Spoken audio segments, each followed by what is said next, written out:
Welcome to the next lecture of American Government 1. I'm your host, Dr. Michael Baggs, and our topic this week is political participation.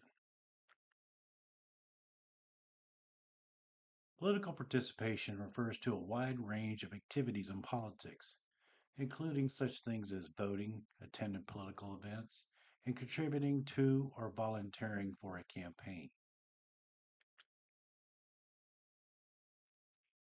It even includes such activities as political protest, demonstrations, strikes, and the seemingly benign act of publicly supporting or opposing a candidate or a campaign on social media. Voting. The most common form of political participation, however, is the simple act of voting. Yet this simple act has not always been as easily accomplished. The right to vote, or suffrage, is a legal right, but for much of American history, suffrage was restricted. Voting in many states was initially restricted to white male property owners over the age of 21. By the presidential election of 1828, however, the states had dropped their property qualification. Some states found other ways to restrict voting rights in the years to come. During the Jim Crow era, devices such as poll taxes, literacy tests, and other laws were passed by the southern state governments to restrict minority voting. However, these weren't the only obstacles in place, as there were also laws limiting immigrants from voting in northern cities. Despite these restrictions, the dominant trend in American history has been a slow expansion of the right to vote.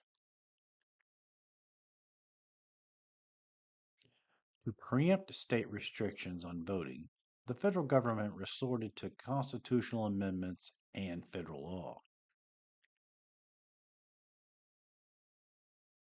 The first major expansion was the 15th Amendment, ratified in 1870, that gave the right to vote to African American men. Later, the 19th Amendment was ratified in 1920, that enfranchised women, and then in 1971, the 26th Amendment lowered the voting age to 18. However, it was during the Civil Rights era that the most significant gains were made in voting rights. For instance, the Voting Rights Act of 1965 allowed the federal government to challenge state laws affecting minority voters.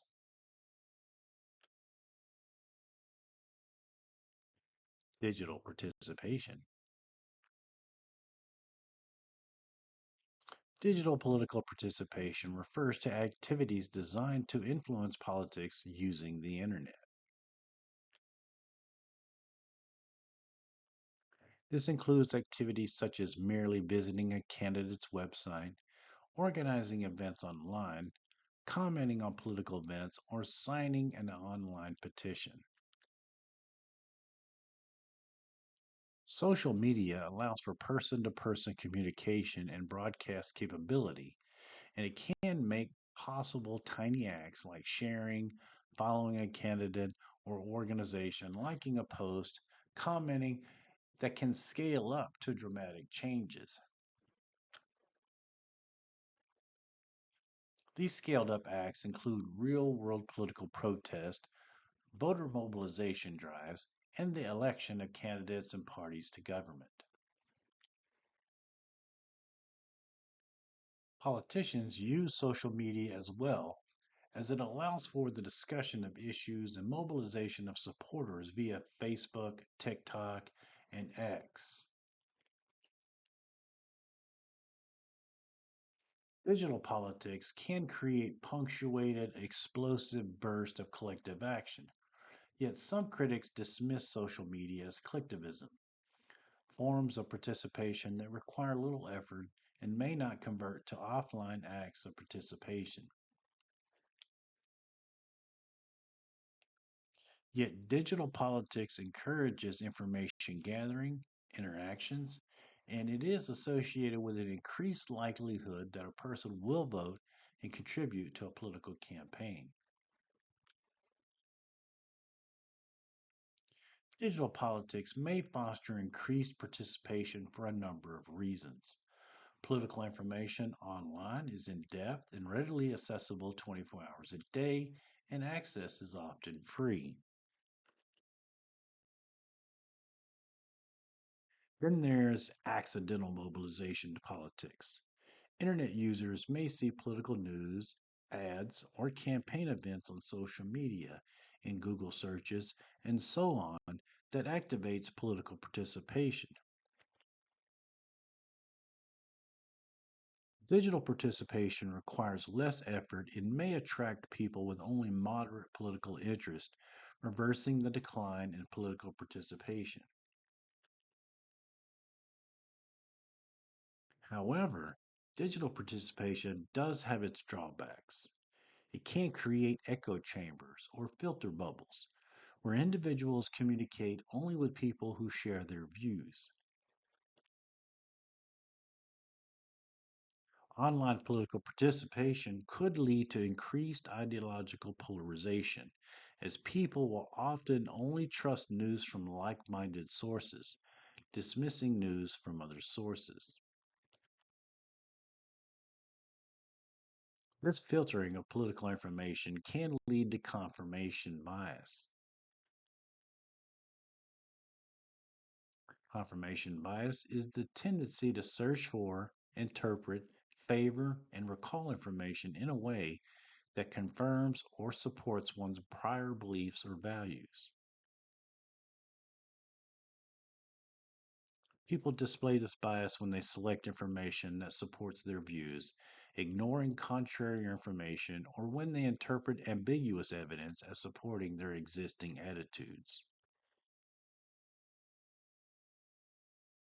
Confirmation bias, or only consuming and debating information that conforms to an individual's biases, tends to move groups and the individuals who compose them toward a more extreme point in the direction indicated by their own pre deliberation judgments.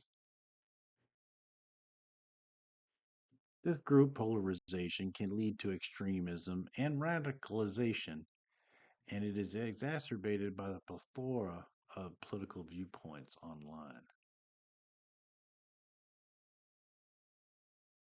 Plus, the anonymity of online political discourse can lead some to forums for hate speech, terrorist appeals, and harassment. Summing up digital participation. Digital participation has the potential to foster innovation, free expression, social connections, and political knowledge and participation. However, there are drawbacks. In addition to fostering misinformation, intolerance, and a lack of civility, technology in politics has also created a digital divide. The digital divide is the gap between those and those without home internet or mobile access. Growing inequalities online mirror existing societal inequalities and threaten to widen resulting gaps in who is informed about politics and who participates. Perhaps the most transformative aspect of digital media, however, is how it affects candidates and parties. Political candidates find campaigning online particularly attractive because it is a cost efficient and it can reach a wide audience of prospective voters. Who votes? The most consistent factors in predicting who votes is an individual's social economic status. This refers to the individual's status in society based on their level of education, income, and occupational prestige. An individual's education level is the most consistent factor in predicting voter turnout. Education is also associated with encouraging others to vote or support an issue and donating to a candidate or cause. People with higher levels of education also generally have higher levels of income. Perhaps one of the most relevant demographics in predicting who votes is also the easiest to measure and study: age. Older individuals are more likely to vote than younger individuals. Younger people often do not vote due to a lack of interest in politics or because they have not been mobilized to participate, since campaigns tend to target older voters over younger voters. By race and ethnicity. Public opinion and voting evidence show that African Americans continue to vote as a bloc despite any economic differences. Some analysts argue that the structure of party competition frustrates African American attempts to win policy benefits through political participation.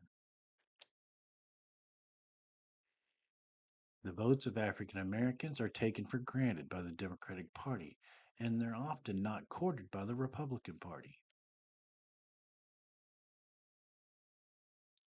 The majority of voters in American elections are white, and within this demographic, education levels tend to dictate voting patterns. The majority with college degrees often support Democratic candidates and vote at higher rates, while those without college degrees support Republicans and are less likely to vote. Hispanics have historically been referred to as a sleeping giant because while they are a growing portion of the population, they have very low levels of political participation. Hispanic voters have traditionally favored Democratic candidates, but in 2020 and 2024, Hispanic voting patterns shifted to Trump. The shift was not evenly distributed across the entire Hispanic population. It was localized in places like Texas or Florida, and it is becoming more difficult to describe Hispanic voters as a bloc at all.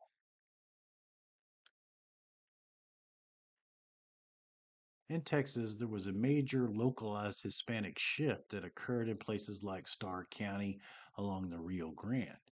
Stark County voted nearly 30% more Republican in 2020 than in 2016.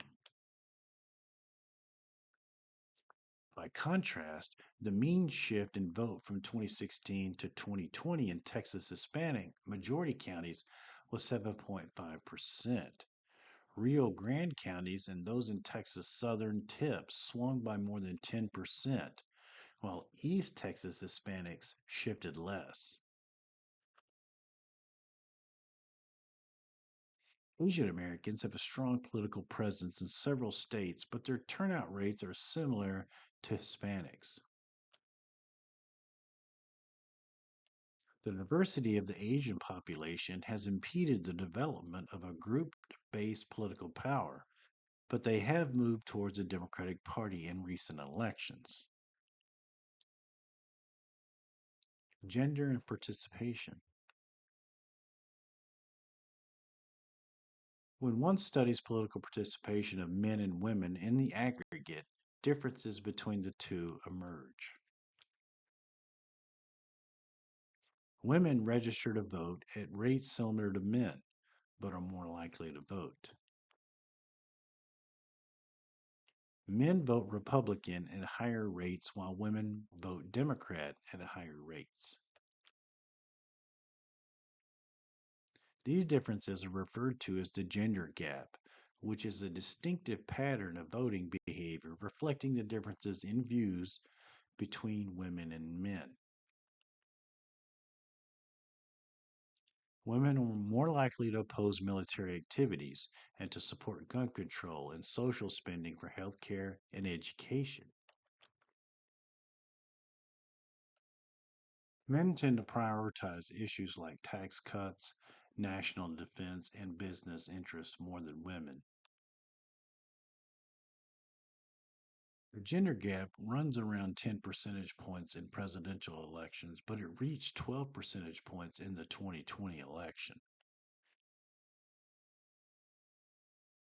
Voter turnout.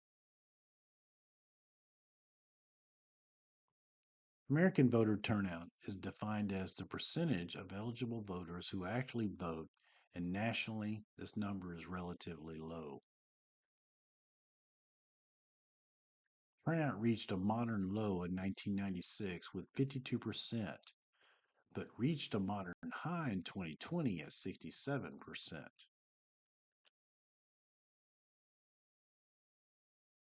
This is much lower compared to voting rates in Belgium, 87%, Sweden, 86%, and France, 71%. Historically, voter turnout has been decreasing in the last couple of decades, and when compared with other advanced democracies' turnout rates, America exceedingly comes in last place. This is troubling for a multitude of reasons, not in the least that an informed citizenry who exercises their rights to select their leaders in a competitive election is the basic building block for any democracy. Dwindling participation in voting leaves the selection in fewer and fewer hands, and this is not healthy for any democracy. What explains the low turnout percentages? Researchers have focused on mainly institutional factors such as registration rules, electoral system, and the party system that they claim ultimately hinder voting participation.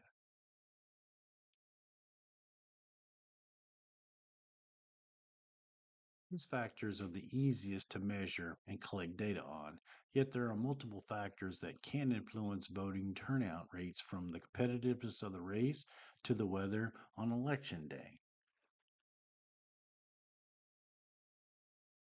The paradox is that the American public is more politically conscious and involved in the current political debates than in other democracies, yet voting turnout is in fact far below the democratic average. Turnout factors. To understand patterns of political participation is essential to explain the factors that influence whether individuals vote or not.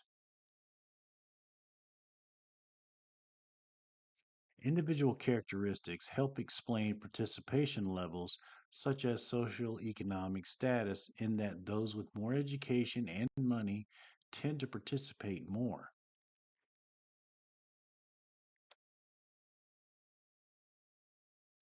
The political environment must also be taken into account because it determines whether or not people feel engaged or are recruited to participate in politics.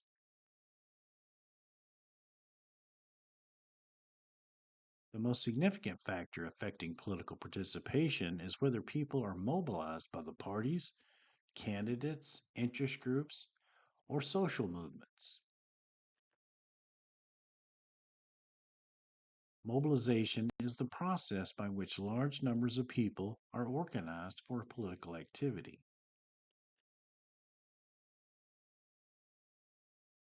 Mobilization efforts attract voters to the poll, and half the drop off in American participation rates can be attributed to reduced mobilization efforts because political institutions have ceased to mobilize an active citizenry.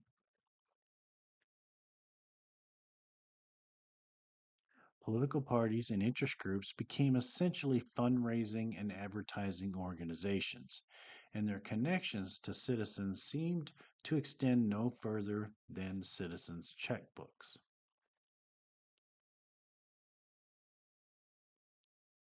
Recent candidates, though, have begun to re emphasize direct voter mobilization techniques such as door to door mobilization.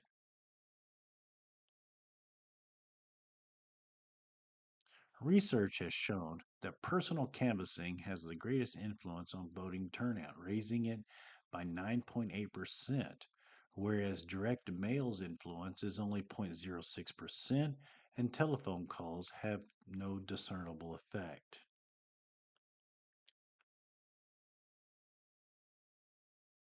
Another factor that can influence turnout is electoral competition. Many congressional, state, and local elections are non competitive due to gerrymandering. That is, congressional districts are drawn to favor one political party over the other. State electoral laws can make voting easier or impede voting because the most common reason people do not vote is because they are not registered.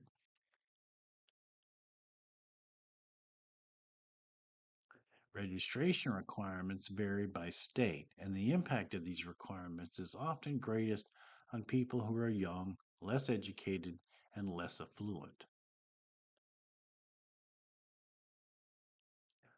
Automatic voting registration was instituted in Oregon in 2016 and is now approved in 19 states and the District of Columbia. Eligible citizens are automatically registered to vote or have their information updated when they interact with government agencies, such as the DMV. As of 2025, 23 states and Washington, D.C. have implemented same day voting registration, which allows qualified residents to register and vote simultaneously. Voter ID laws. Voter identification laws have been criticized as being a barrier to voting. These laws exist in 36 states, while 14 states and D.C. have no ID requirements to vote. Republicans argue that these laws are needed to prevent voting fraud, while Democrats counter that voter fraud is nearly non existent and ID laws suppress turnout. Researchers at UC San Diego, Michigan State University, and Bucknell University used the 2006 to 2014 data from the Cooperative Congressional Election Studies to study the effect of voting ID laws. Their analysis, quote, shows that strict identification laws have a differentially negative impact on the turnout of racial and ethnic minorities in primaries and general elections. We also find that voting ID laws skew democracy towards those on the political right. End quote. But a follow up study using the same data found big problems.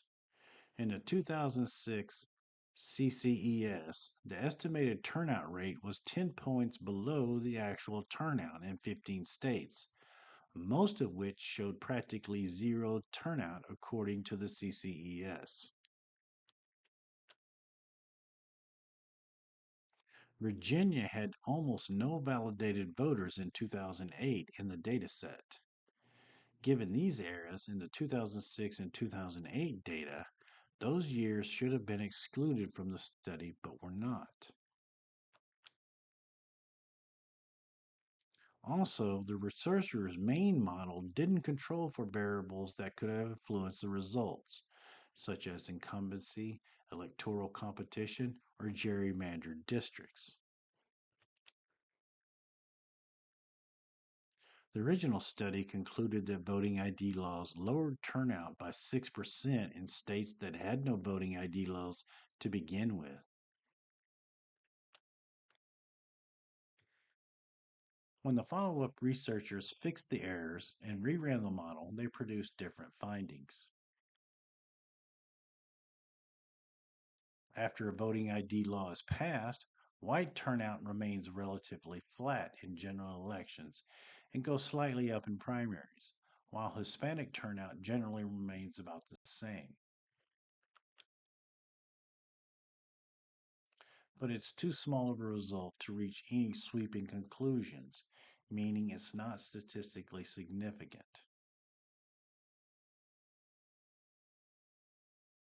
Voting reforms. Election reform efforts have focused on making registration and voting more convenient to expand voter access. One idea is permanent absentee ballots or vote by mail.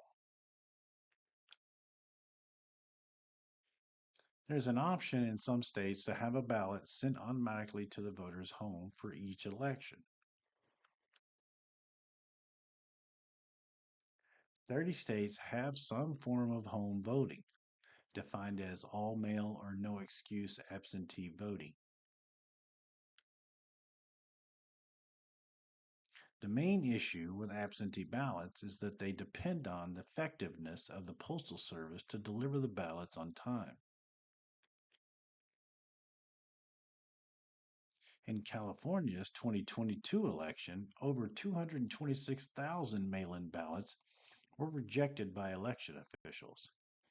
The number one reason for rejection was the ballot arrived too late. The United States Postal Service has a 94% success rate for timely delivery of first class mail.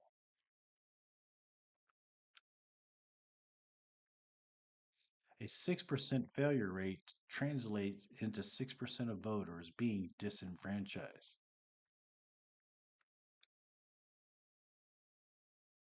In 2020, according to federal data, over 560,000 mail in ballots nationwide were rejected. Over 500,000 citizens did not get to have their voice heard because of vote by mail.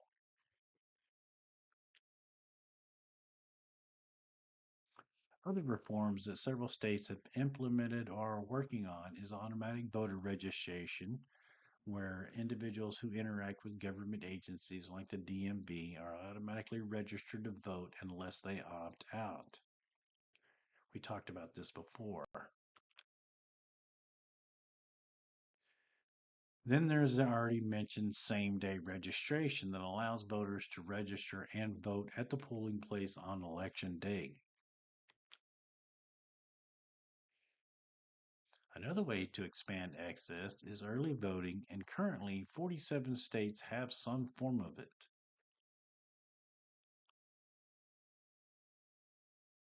Variation exists among the states over the start and stop dates, and the length of the early voting periods range in length from 3 to 46 days, with the average is 20 days.